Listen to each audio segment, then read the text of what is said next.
Hello everyone, सबको मोर जुहार। तो आमे बाहरी गलु इटा दादार एंगेजमेंट फंक्शन लगी भुवनेश्वर। तो फाइनली आम ट्रेन पले आसला आमे ट्रेन में बसिकना भुवनेश्वर रे पहुँची भी गलु।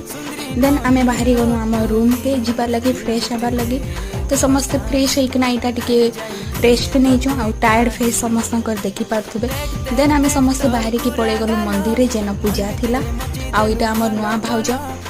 तारपरे आमे पले आसमु जेन पार्टी थिला होटल रे आउ देखी पार्थे डेकोरेशन तो बहुत बढ़िया होता। तो आमे समस्त इटा रेडी होचु फंक्शन लगी आउ भाउज भी रेडी ही गले न।